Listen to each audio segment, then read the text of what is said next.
Добрый вечер, дорогие друзья. Сегодня мы с вами продегустируем ирландский виски Whistler, который выдерживался в бочках Imperial Stout. Imperial Stout. Значит, что касается этих бочек, это очень интересная история. Сначала взялись бочки из-под хереса, в них налился виски, спирт, выдержался виски.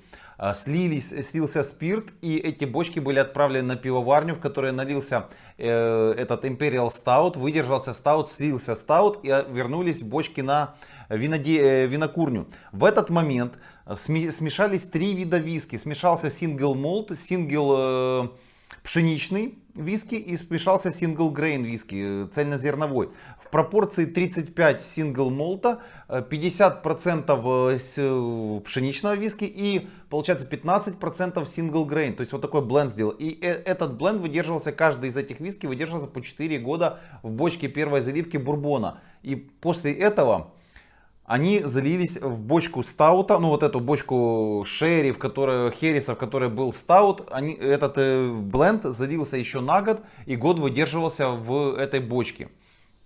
И сегодня мы с вами продегустируем. То есть получается виски в общей сложности 5 лет. Довольно-таки должен быть интересный. 43 градуса.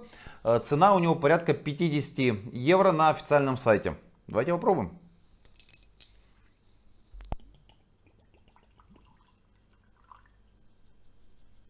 Цвет такой соломенный у виски получается. 43 градуса.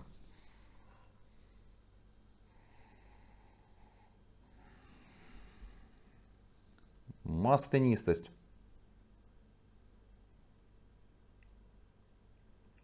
Нету маслянистости. Итак, аромат.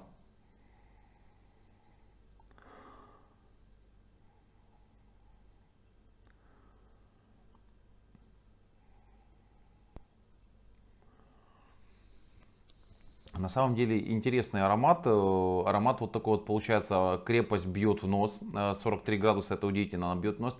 У меня ощущение только что испеченного хлеба. Вот белого хлеба такого испеченного, вот у меня ощущение вот именно...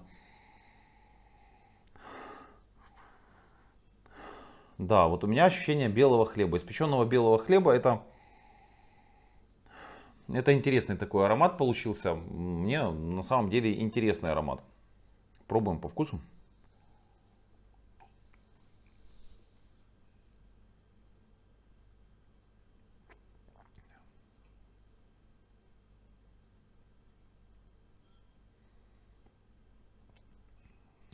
Скорее, наверное, ну сейчас я продержу 4 секунды его во рту, точнее 5.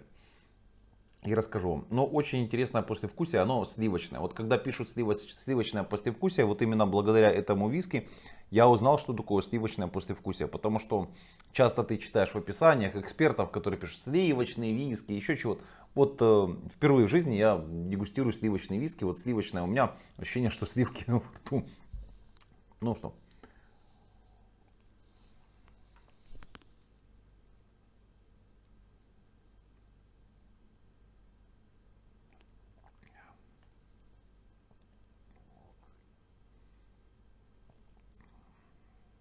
Ну, скажем так, пока держишь во рту, он не очень интересен.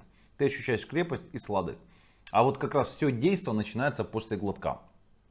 После глотка ты ощущаешь, я ощущаю сливочность, я ощущаю такую маленькая крепость, она тебя чуть-чуть так задела, так прихватила и убежала. Я ощущаю какой-то такую сливочно-ванильную сладость, может чуть-чуть терпкость. Сказать, я не ощущаю абсолютно влияния бочки хереса, ее не ощущаю. Здесь бочки хереса нету. Вот, наверное, в предыдущем виски и потом стаутом вся хересность куда-то убралась.